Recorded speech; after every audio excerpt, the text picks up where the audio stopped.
বাংলাদেশ জামায়াতে ইসলামী তার নিবন্ধন ফিরে পেল এবং প্রতীকের ব্যাপারটিও ইলেকশন কমিশনের সামনে রেফার করা হলো আদার ইস্যু হিসেবে।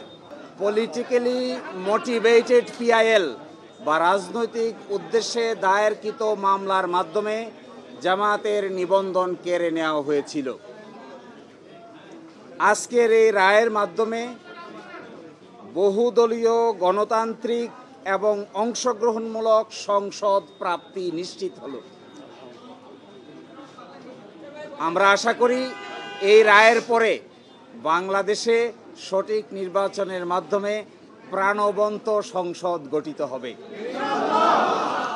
জাতি, ধর্ম, বর্ণ, শ্রেণী নির্বিশেষে সকলেই তাদের ইচ্ছা অনুযায়ী ভোটাধিকার প্রয়োগ করে জামায়াতে ইসলামীর নেতৃবৃন্দকে বেছে নেবেন, এটা আমরা প্রত্যাশা করি।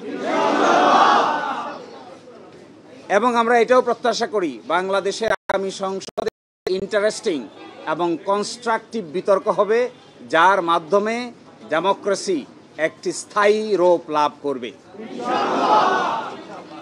আজকে মাননীয় আপিল বিভাগ হাইকোর্টের যে রায় ছিলেন এই রায়কে বাতিল ঘোষণা করেছেন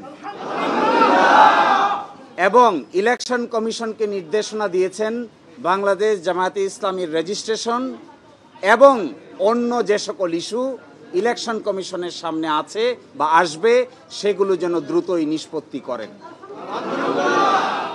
এর এই মাধ্যমে আজকে বাংলাদেশ জামায়াতে ইসলামী তার নিবন্ধন ফিরে পেল এবং প্রতীকের ব্যাপারটিও ইলেকশন কমিশনের সামনে রেফার করা হলো আদার ইস্যু হিসেবে। এই জন্য আমরা মামলার শর্ট অর্ডার চেয়েছি। আমরা আশা করি আগামীকালকের মধ্যেই মামলার সংক্ষিপ্ত আদেশ আমরা হাতে পাব। এই সংক্ষিপ্ত আদেশ আমরা ইলেকশন কমিশনের কাছে অ্যাপ্রোচ করব। বাকিটা ইলেকশন কমিশন আইন অনুযায়ী অতি দ্রুত জামাতের নিবন্ধন এবং জামাতের প্রতীক বুঝিয়ে দিবেন, এটা আমরা প্রত্যাশা করি।